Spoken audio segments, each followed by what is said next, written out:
Something wonderfully magical is in the air, isn't it? Yeah. You know, we're feeling it here in this arena, but it's spreading all across this country we love. A familiar feeling that's been buried too deep for far too long. You know what I'm talking about. It's the contagious power of hope.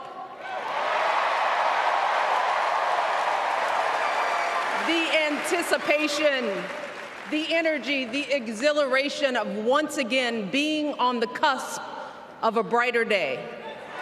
The chance to vanquish the demons of fear, division, and hate that have consumed us and continue pursuing the unfinished promise of this great nation, the dream that our parents and grandparents fought and died and sacrificed for. America, hope is making a comeback. Yeah.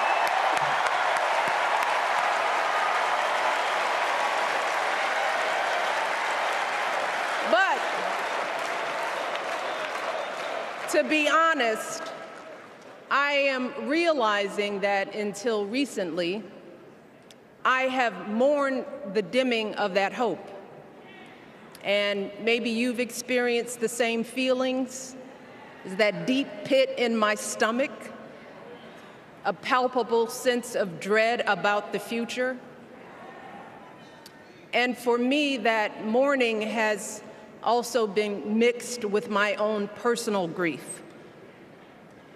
The last time I was here in my hometown was to memorialize my mother, the woman who showed me the meaning of hard work and humility and decency, the woman who set my moral compass high and showed me the power of my own voice. Folks,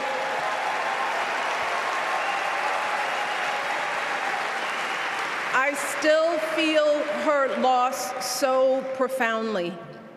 I wasn't even sure if I'd be steady enough to stand before you tonight, but my heart compelled me to be here because of the sense of duty that I feel to honor her memory and to remind us all not to squander the sacrifices our elders made to give us a better future.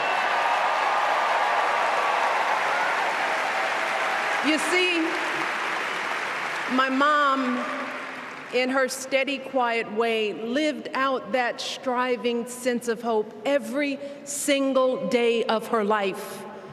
She believed that all children, all people have value, that anyone can succeed if given the opportunity. She and my father didn't aspire to be wealthy. In fact, they were suspicious of folks who took more than they needed.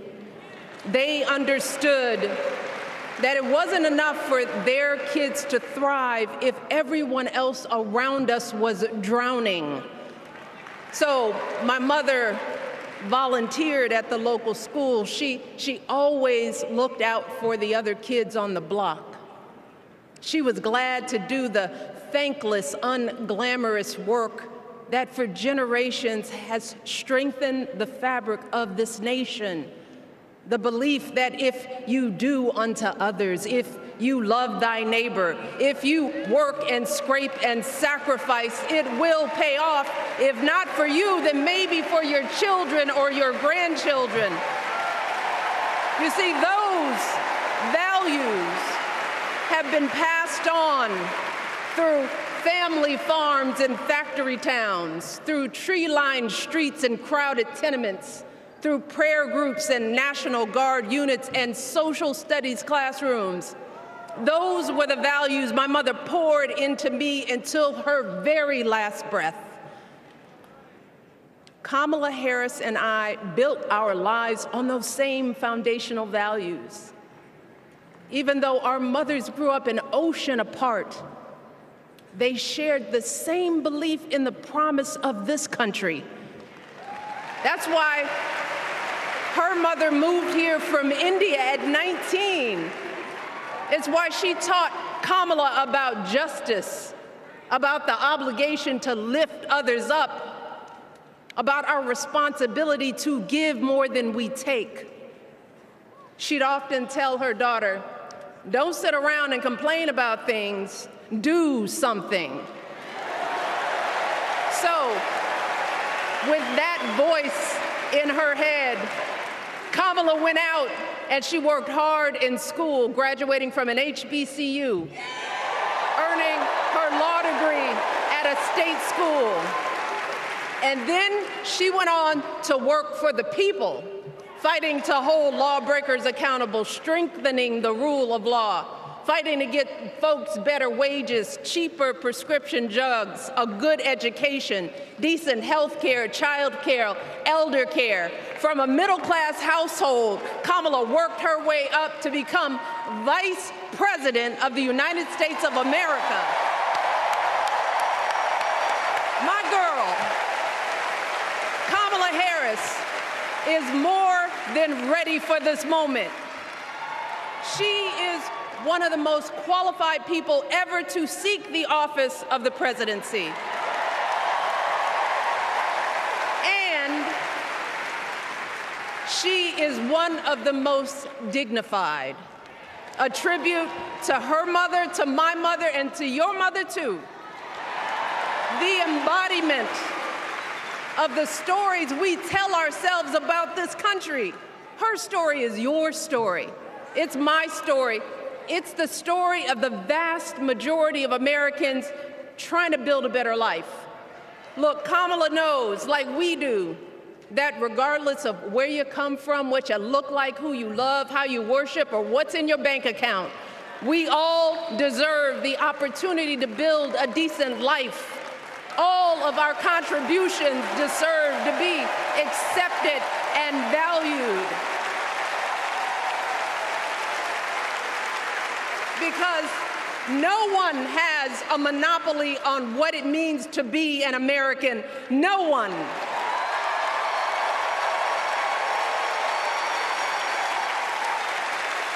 Kamala has shown her allegiance to this nation, not by spewing anger and bitterness, but by living a life of service and always pushing the doors of opportunity open to others.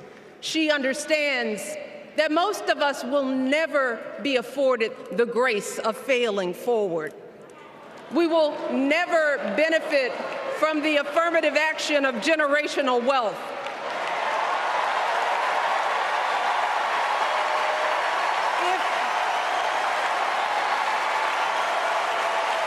If we bankrupt a business or choke in a crisis, we don't get a second, third, or fourth chance. If things don't go our way, we don't have the luxury of whining or cheating others to get further ahead. No. We don't get to change the rules so we always win. If we see a mountain in front of us, we don't expect there to be an escalator waiting to take us to the top. No. We put our heads down. We get to work. In America, we do something. And throughout her entire life, that's what we've seen from Kamala Harris. The steel of her spine, the steadiness of her upbringing, the honesty of her example, and yes, the joy of her laughter and her light. It couldn't be more obvious. Of the two major candidates in this race, only Kamala Harris truly understands the unseen labor and unwavering commitment that has always made America great.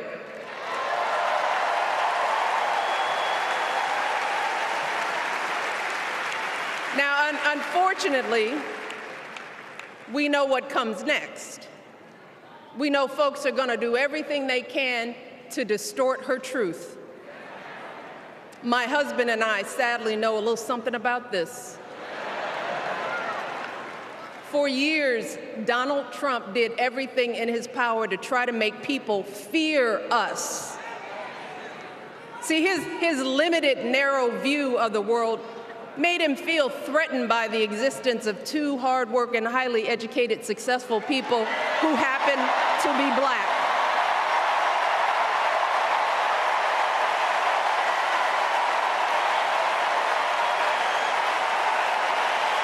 Wait.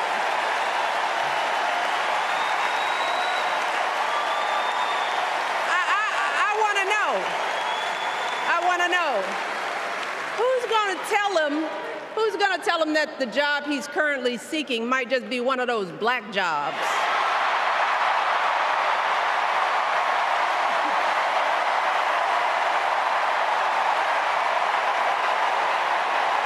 Look, it's his same old con. His same old con. Doubling down on ugly, misogynistic, racist lies as a substitute for real ideas and solutions that will actually make people's lives better.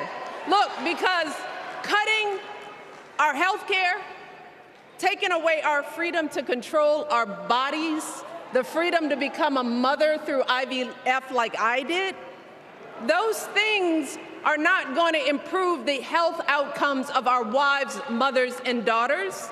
Shutting down the Department of Education, banning our books, none of that will prepare our kids for the future. Demonizing our children for being who they are and loving who they love, look, that doesn't make anybody's life better.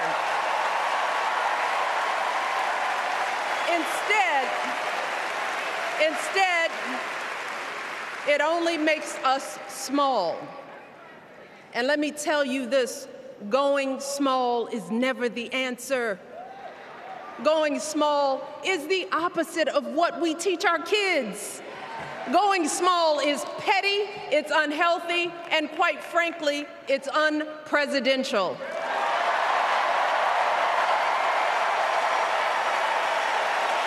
So, why would any of us accept this from anyone seeking our highest office? Why would we normalize that type of backward leadership? Doing so only demeans and cheapens our politics. It only serves to further discourage good, big-hearted people from wanting to get involved at all. America, our parents taught us better than that, and we deserve so much better than that. That's why we must do everything in our power to elect two of those good, big-hearted people. There is no other choice than Kamala Harris and Tim Walz. No other choice.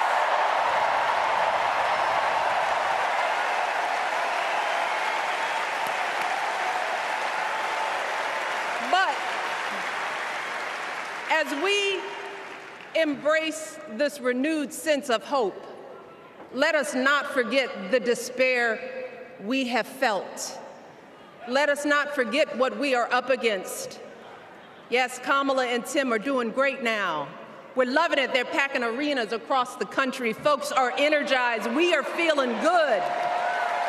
But remember, there are still so many people who are desperate for a different outcome, who are ready to question and criticize every move Kamala makes, who are eager to spread those lies, who don't want to vote for a woman, who will continue to prioritize building their wealth over ensuring that everyone has enough. So no matter how good we feel tonight or tomorrow or the next day, this is going to be an uphill battle. So folks, we cannot be our own worst enemies. No. See, because the minute something goes wrong, the minute a lie takes hold, folks, we cannot start wringing our hands. We cannot get a Goldilocks complex about whether everything is just right. And we cannot indulge our our anxieties about whether this country will elect someone like Kamala instead of doing everything we can to get someone like Kamala elected.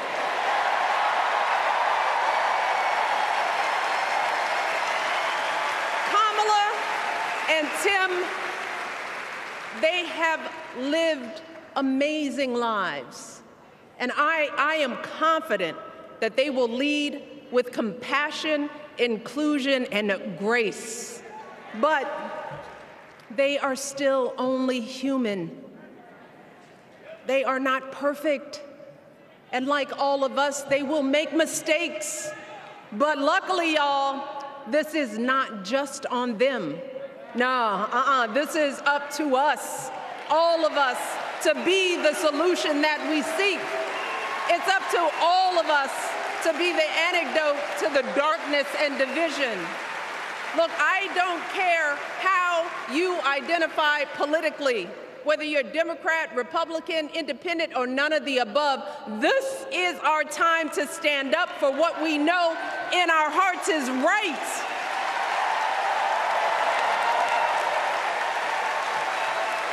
To stand up, not just for our basic freedoms, but for decency and humanity, for basic respect, dignity, and empathy, for the values at the very foundation of this democracy. It's up to us to remember what Kamala's mother told her. Don't just sit around and complain, do something. So if they lie about her, and they will, we've got to do something. If we see a bad poll, and we will, we got to put down that phone and do something. If we start feeling tired, if we start feeling that dread creeping back in, we got to pick ourselves up, throw water on our face, and what? We only have 2.5 months, y'all, to get this done. Only 11 weeks to make sure every single person we know is registered and has a voting plan. So we cannot afford for anyone America to sit on their hands and wait to be called. Don't complain if no one from the campaign has specifically reached out to you to ask you for your support. There is simply no time for that kind of foolishness. You know what you need to do. So, consider this to be your official ask. Michelle Obama is asking you, no, I'm telling y'all to do something.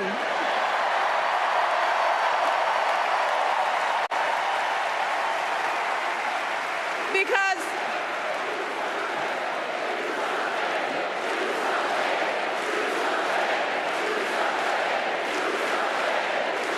you all, this election is going to be close. In some states, just a handful, listen to me, a handful of votes in every precinct could decide the winner. So we need to vote in numbers that erase any doubt. We need to overwhelm any effort to suppress us. Our fate is in our hands. In 77 days, we have the power to turn our country away from the fear, division, and smallness of the past.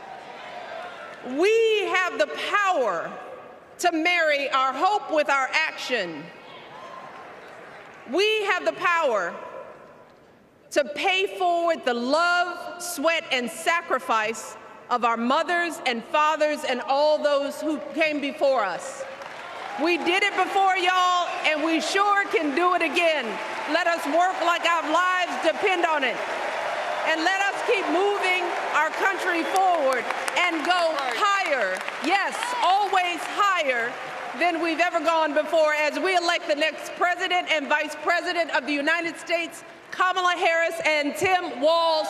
Thank you all. God bless.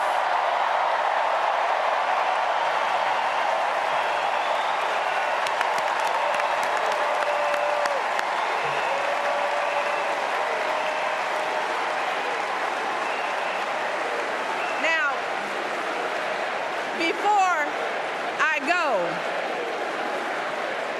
I have one more job tonight.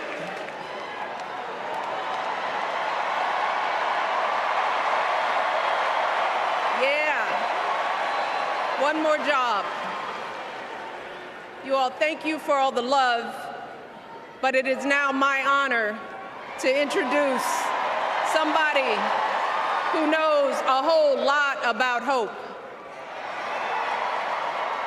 Someone who has spent his life strengthening our democracy, and let me tell you, as someone who lives with him, he wakes up every day, and thinks about what's best for this country. Please welcome America's 44th president and the love of my life, Barack Obama.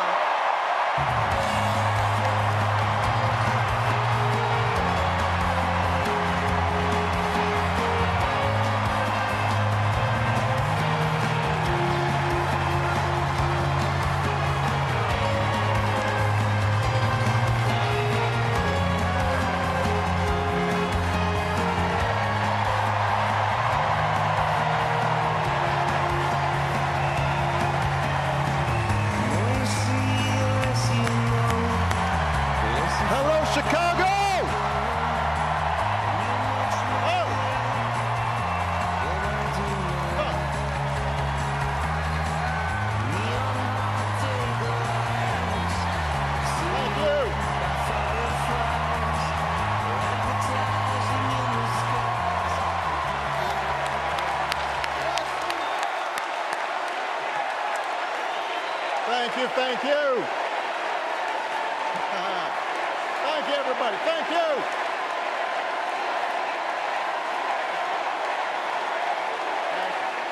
Thank you.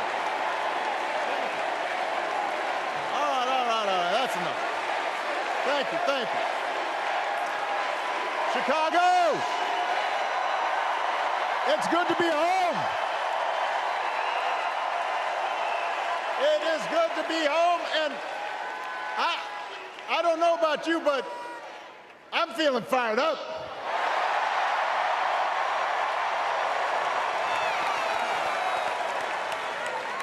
I am feeling ready to go.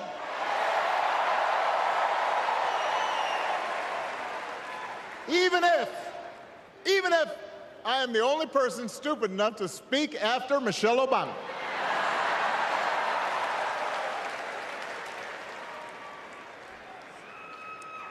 I am feeling hopeful because this convention has always been pretty good to kids with funny names who believe in a country where anything is possible. Because we have a chance to elect someone who has spent her entire life trying to give people the same chances America gave her. Someone who sees you and hears you and will get up every single day and fight for you. The next president of the United States of America, Kamala Harris.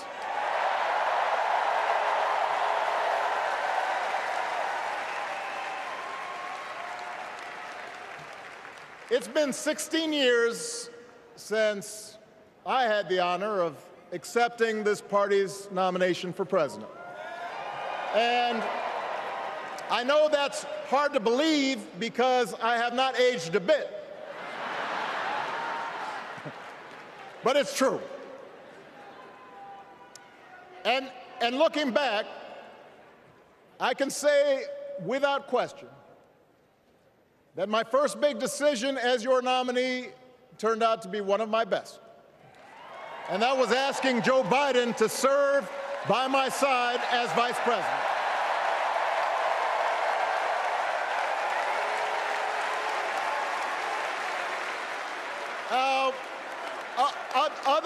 Other than some common Irish blood,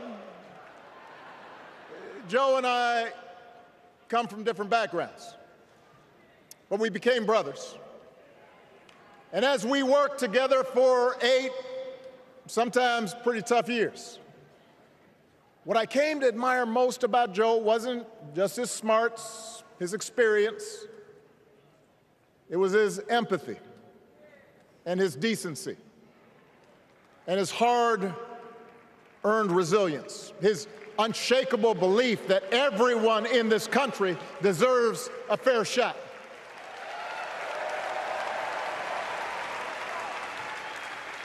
And over the last 4 years, those are the values America has needed most. At a time when millions of our fellow citizens were sick and dying, we needed a leader with the character to put politics aside and do what was right. At a time when our economy was reeling, we needed a leader with the determination to drive what would become the world's strongest recovery. 15 million jobs, higher wages, lower health care costs. At a time when the other party had turned into a cult of personality, we needed a leader who was steady and brought people together and was selfless enough to do the rarest thing there is in politics, putting his own ambition aside for the sake of the country.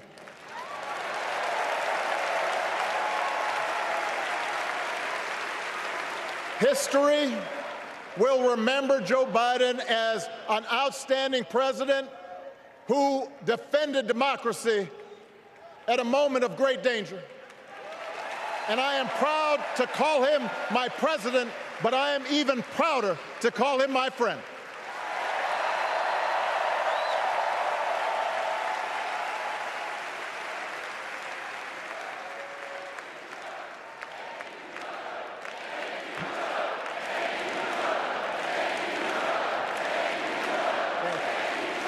Now, the torch has been passed. Now it is up to all of us to fight for the America we believe in. And make no mistake, it will be a fight. For all the incredible energy we've been able to generate over the last few weeks, for all the rallies and the memes, this will still be a tight race in a closely divided country. A country where too many Americans are still struggling, where a lot of Americans don't believe government can help. And as we gather here tonight, the people who will decide this election are asking a very simple question. Who will fight for me? Who's thinking about my future, about my children's future, about our future together? One thing is for certain, Donald Trump is not losing sleep over that question.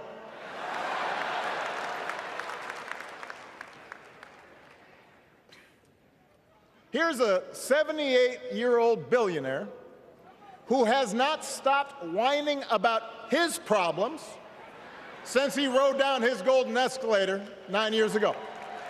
It has been a constant stream of gripes and grievances that's actually been getting worse now that he's afraid of losing to Kamala.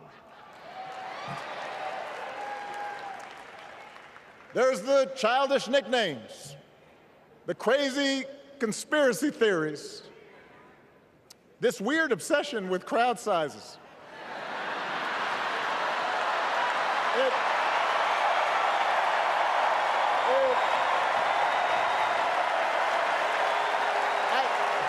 It just goes on and on and on. The other day I heard someone compare Trump to the neighbor who keeps running his leaf blower outside your window every minute of every day.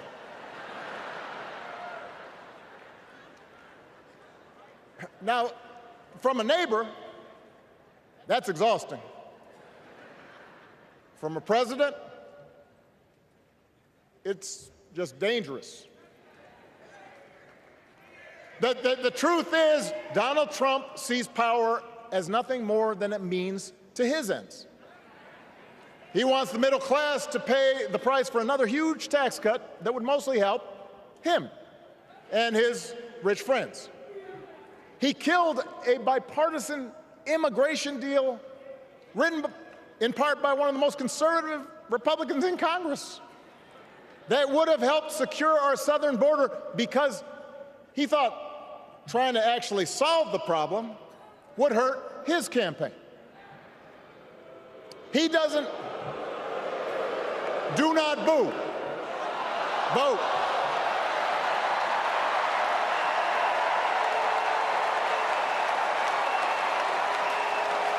He doesn't seem to care if more women lose their reproductive freedom, since it won't affect his life.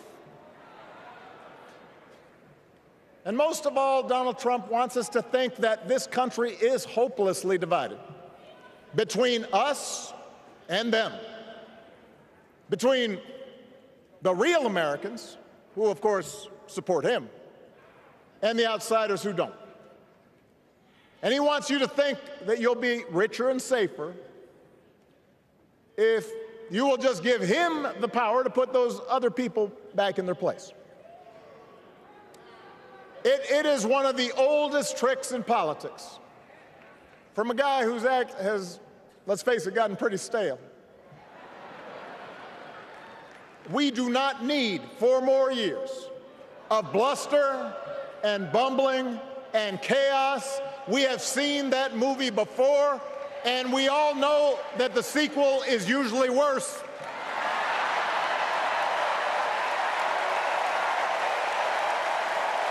America's ready for a new chapter. America's ready for a better story. We are ready for a President Kamala Harris.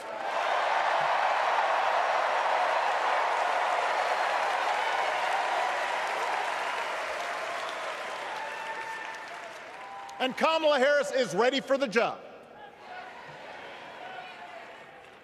This is a person who has spent her life fighting on behalf of people who need a voice and a champion.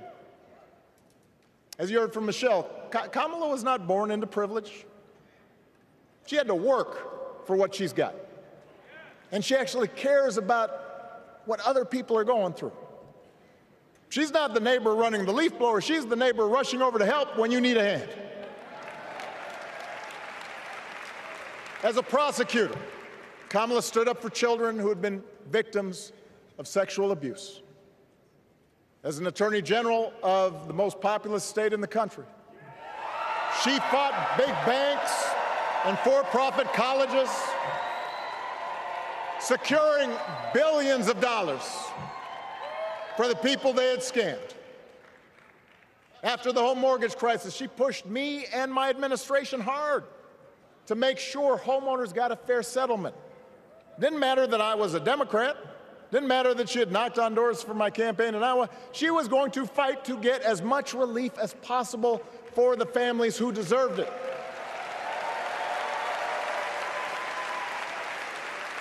As vice president, she helped take on the drug companies to cap the cost of insulin, lower the cost of health care, give families with kids a tax cut.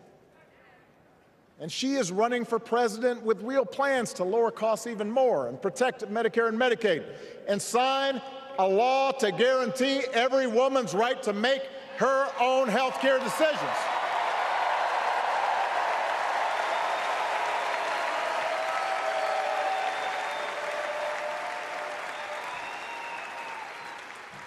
In other words, Kamala Harris won't be focused on her problems. She'll be focused on yours. As president, she won't just cater to her own supporters and punish those who refuse to kiss the ring or bend the knee. She'll work on behalf of every American. That's who Kamala is. And in the White House, she will have an outstanding partner in Governor Tim Walz.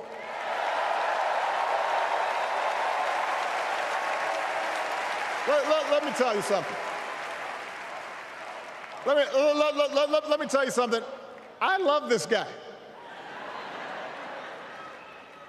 Tim is the kind of person who should be in politics. Born in a small town, served his country, taught kids, coached football, took care of his neighbors. He knows who he is, and he knows what's important. You can tell those flannel shirts he wears don't come from some political consultant. They come from his closet, and they have been through some stuff.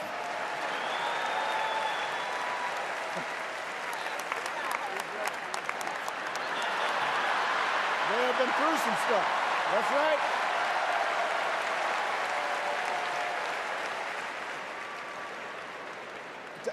Together, Kamala and Tim have kept faith with America's central story. A story that says we are all created equal. All of us endowed with certain inalienable rights, that everyone deserves a chance, that even when we don't agree with each other, we can find a way to live with each other. That's Kamala's vision. That's Tim's vision. That's the Democratic Party's vision. And our job over the next 11 weeks is to convince as many people as possible to vote for that vision. Now, it won't be easy. The other side knows it's easier to play on people's fears and cynicism, always has been.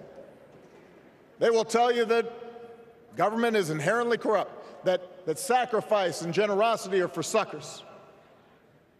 And since the game is rigged, it's okay to take what you want and just look after your own. That's the easy path. We have a different task. Our job is to convince people that democracy can actually deliver. And in doing that, we can't just point to what we've already accomplished. We can't just rely on the ideas of the past. We need to chart a new way forward to meet the challenges of today. And Kamala understands this. She knows, for example, that if we want to make it easier for more young people to buy a home, we need to build more units and clear away some of the outdated laws and regulations that made it harder to build homes for working people in this country. That is a priority, and she's put out a bold new plan to do just that.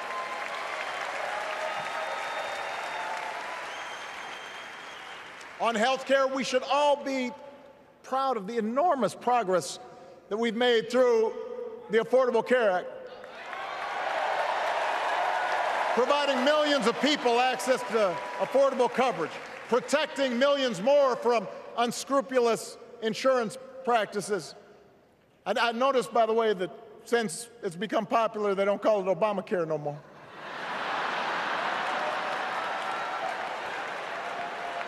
But Kamala knows we can't stop there, which is why she'll keep working to limit out-of-pocket costs. Kamala knows that if we want to help people get ahead, we need to put a college degree within reach of more Americans. But she also knows college shouldn't be the only ticket to the middle class.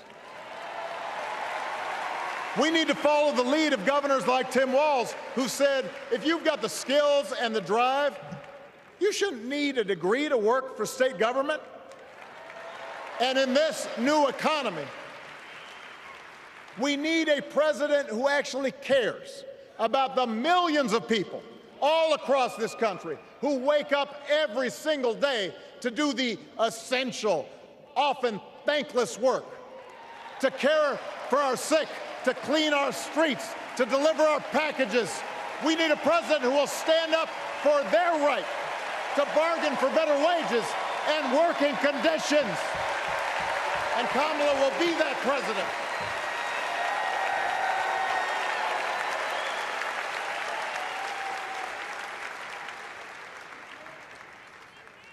Yes, she can.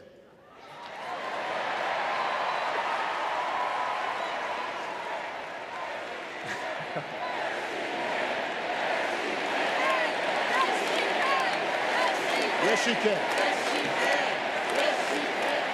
A Harris-Walz administration can help us move past some of the tired old debates that keep stifling progress, because at their core, Kamala and Tim understand that when everybody gets a fair shot, we are all better off. They understand that when every child gets a good education, the whole economy gets stronger.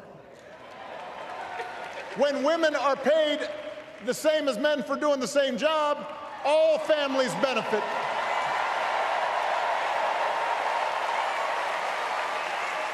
They understand that we can secure our borders without tearing kids away from their parents, just like we can keep our streets safe while also building trust between law enforcement and the communities they serve and eliminating bias. That will make it better for everybody.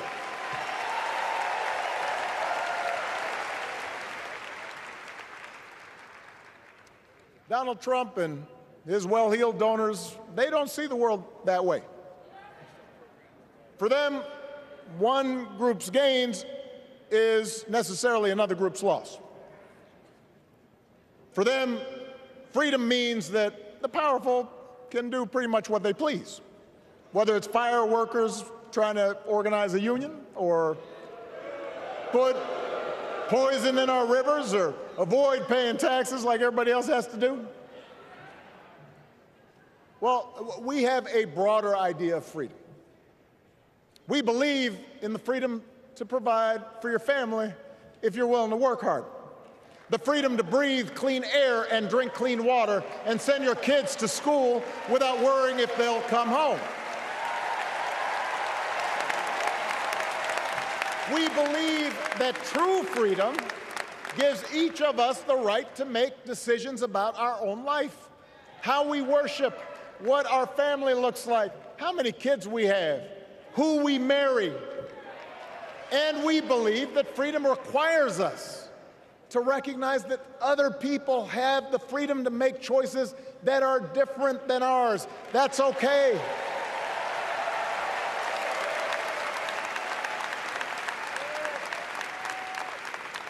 That's the America Kamala Harris and Tim Walz believe in. An America where we, the people, includes everyone. Because that's the only way this American experiment works. And despite what our politics might suggest, I think most Americans understand that. Democracy isn't just a bunch of abstract principles and dusty laws in some book somewhere.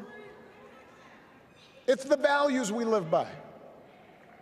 It's the way we treat each other, including those who don't look like us, or pray like us, or see the world exactly like we do.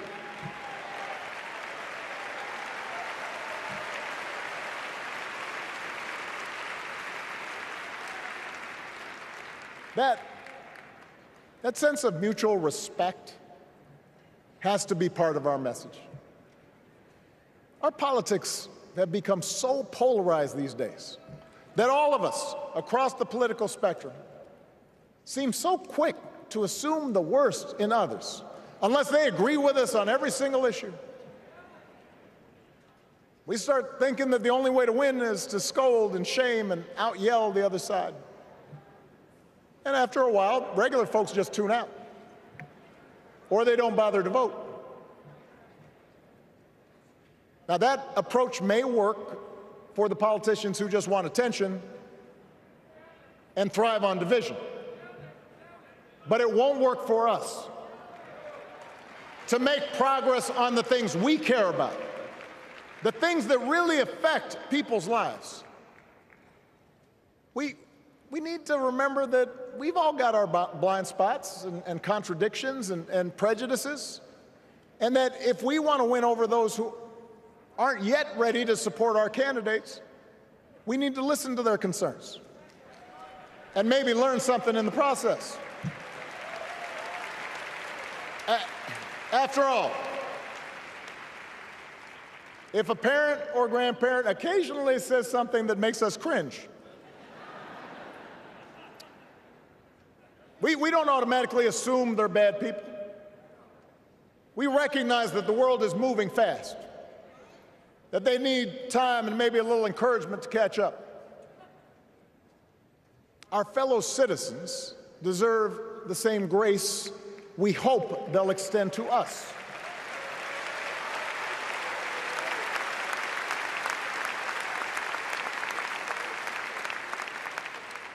That's how we can build a true democratic majority, one that can get things done. And by the way, that does not just matter to the people in this country. The rest of the world is watching to see if we can actually pull this off.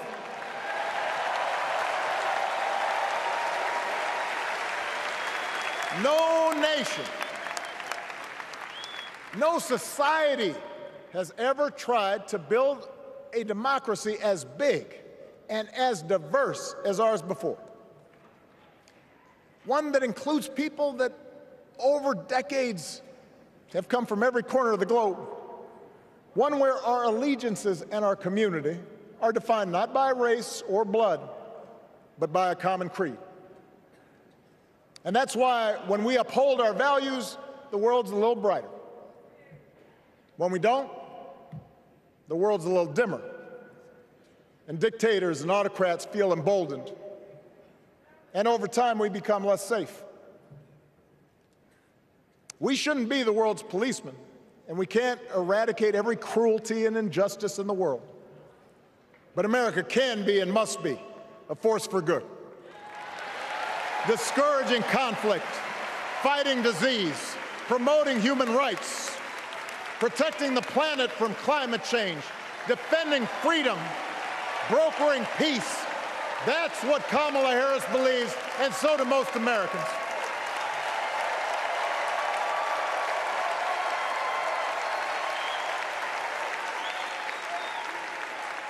Now,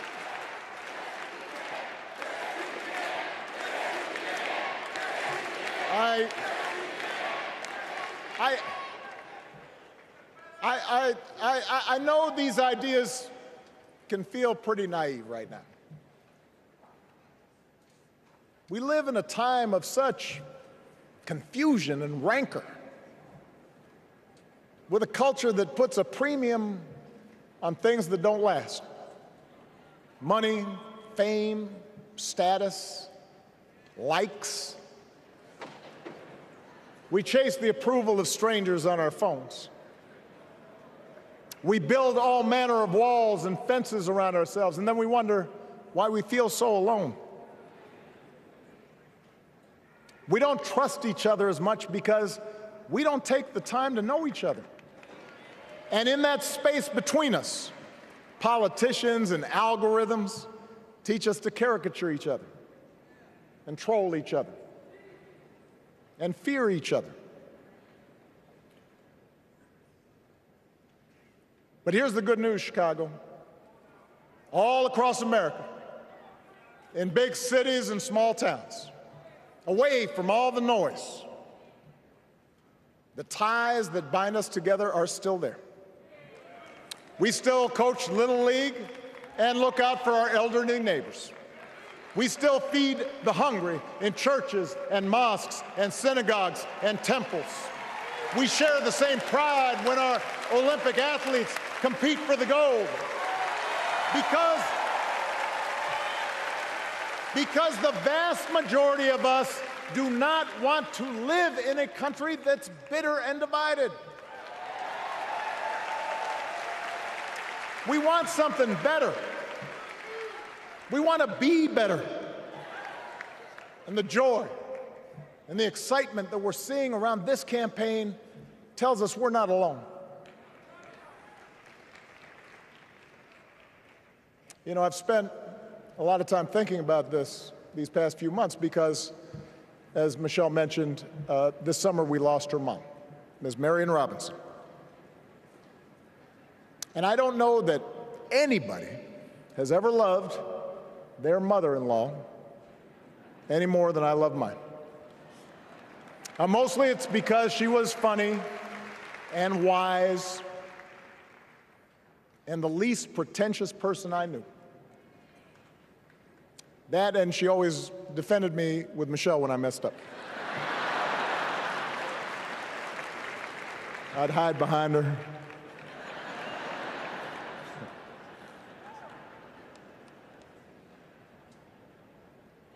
But I also think one of the reasons Mary and I became so close was she reminded me of my grandmother, the woman who helped raise me as a child.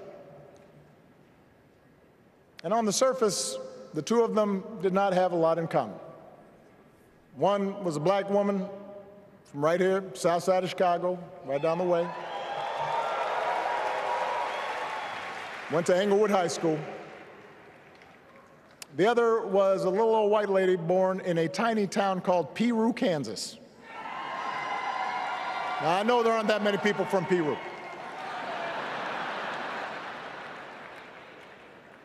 And yet they shared a basic outlook on life. They were strong, smart, resourceful women, full of common sense, who, regardless of the barriers they encountered, and women growing up in the 40s and 50s and 60s, they encountered barriers. They still went about their business without fuss or complaint and provided an unshakable foundation of love for their children and their grandchildren. In that sense, they both represented an entire generation of working people who, through war and depression, discrimination and limited opportunity, helped build this country. A lot of them toiled every day at jobs that were often too small for them and didn't pay a lot. They willingly went without just to keep a roof over their families' heads, just to give their children something better.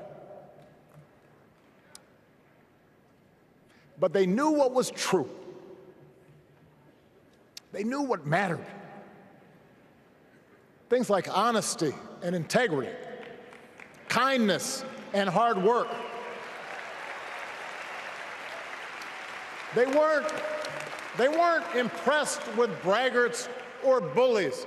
They didn't think putting other people down lifted you up or made you strong. They didn't spend a lot of time obsessing about what they didn't have. Instead, they appreciated what they did. They found pleasure in simple things: a card game with friends, a good meal, and laughter around the kitchen table, helping others, and most of all, seeing their children do things and go places that they would have never imagined for themselves.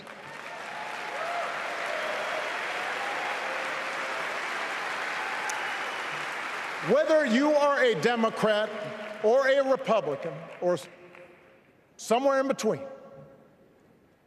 we have all had people like that in our lives. People like Kamala's parents, who crossed oceans because they believed in the promise of America.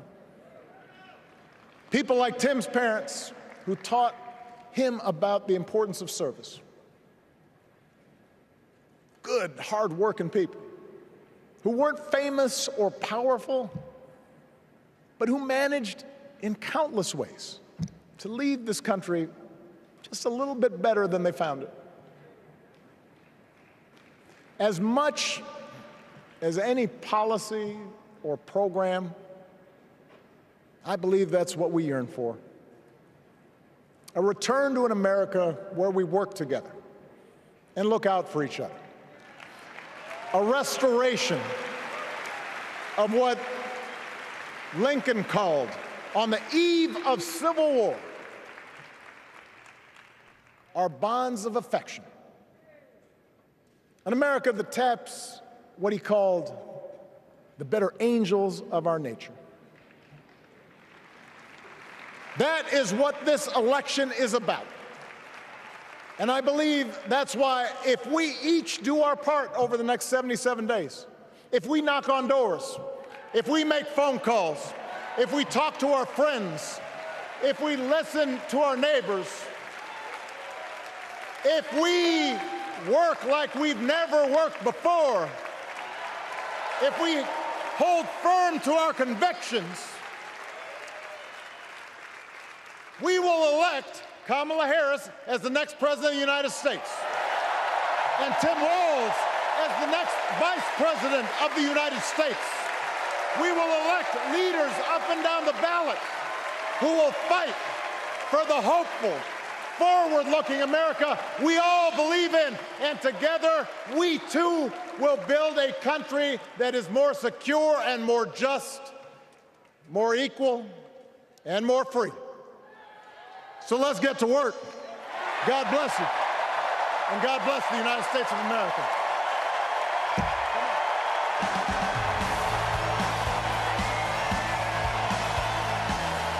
The Obamas electrifying this convention tonight with Michelle Obama, the former First Lady, saying hope is making a comeback. It is very clear tonight. This is a rousing endorsement of Kamala Harris, but this is also the continuation of the movement that the Obamas started to bring about hope, to bring about change, to bring about the type of person that will fight for the working people and defeat the type of candidate as is Donald Trump. They delivered, both of them, blistering assaults on Donald Trump as a threat to democracy, as a danger to democracy. And they said, don't complain, do something. I want to go first to CBS's Adriana Diaz because she is right there near the Obamas at the podium tonight. Adriana. Nora, this crowd, most of these people have been on their feet for about an hour. They have been standing on and hanging on every word of the former first couple. When Michelle Obama came out, I mean, it was really the biggest roar of the night. It was deafening. I had to cup my hands around the ear of our producer, Elizabeth, just for her to hear me, and we're standing a foot away from each other. But we got a unique vantage point because here at this podium position, we were able to see into the backstage area where we saw the former president sitting in a director's chair, watching his wife deliver her remarks. The biggest laugh of the night was when she said that former President Trump was seeking one of those black jobs. The crowd went crazy, and I saw Barack Obama watching that remark, watching her deliver that punchline, and he started to clap. So just a unique vantage point that we get from up here. The Democratic National Convention is going to try to keep this energy going for the rest of the week. Adriana Diaz, thank you. And Nancy Cordes, we also heard Michelle Obama talk about the contagious power of hope. Hope, bringing back that feeling from 2008, trying to resurrect that movement that swept her husband into the White House. Barack Obama and his wife understand perhaps better than anyone else that people want to feel like they're part of something bigger than themselves. If they believe in you, they'll vote for you. If they believe they're part of a movement, they'll marshal their friends. They'll go to work for you. They'll knock on doors. They'll make phone calls on your behalf. And that's what they were urging people to do with this speech. Barack Obama also trying to tie Kamala Harris to his policies. He said, when it comes to health care, my policies are her policies. Housing policies, student debt, education, trying to make the case to this audience, hey, if you liked me, you're going to like her. And finally, I think that you're going to hear Kamala Harris or Tim Walz talking about that neighbor with a leaf blower in their own speeches, because I think that that is something that everyone can relate to, that annoying neighbor, and I think it's going to drive Donald Trump crazy. Yeah, the quote that launched 1,000 memes. I think there's going to be a lot of people doing their own work on that analogy. In 2012, I was in the Obama campaign headquarters, and they were feeling a little low, and staffers used to watch his old speeches on their computers as nourishment. These two speeches by the Obamas are going to serve that purpose. They will be watched, and going to your point, Nancy, the movement that they tried to argue that people are going to be a part of is an American one. when they talked about Michelle Obama's mother and those values that are enduring. When Barack Obama talks about Little League and extending grace that we extend in the small spaces of our lives, that gets people wrapped into a campaign in ways that they recognize in their own lives make them feel good. And that's when politics works the best. And then finally, I think these two speeches plus Doug Emhoff's speech also are a shield against what Donald Trump is doing, which is to say Kamala Harris is the other. She is something you don't recognize. What he started by claiming that Barack Obama was born in Kenya. And that is what this is a shield, is that we are a part of an American story, and that's to fight against what Donald Trump is doing. It's an excellent point. You heard Michelle Obama say, my girl, Kamala Harris. Her story is your story. It's my story. It's the story of the vast majority of Americans trying to build a better life. Robert Costa. To build upon what Nancy and John said, reassurance and urgency were coursing through the Obama speeches. This was a party that has been through a traumatic experience, the exit of a candidate, a presumptive nominee, President Obama, in a positive way, praising President Biden and saying he is a friend. Despite anything that's happened, he's a friend. And to anyone in the country who wonders if she is of presidential timber, you had in the most strongest possible terms that she is ready for the presidency from both the former First Lady and the former president. Thanks to all of you, and that wraps up a star-studded second night of the Democratic National Convention here in Chicago. Our coverage continues on your local news, and then tomorrow on CBS Mornings. And join us all week for the CBS Evening News, and then more primetime coverage of the DNC right here on CBS. We're going to be back with 2 hours tomorrow night, so join us early. And for all of us at CBS News, I'm Nora O'Donnell. Good night from Chicago.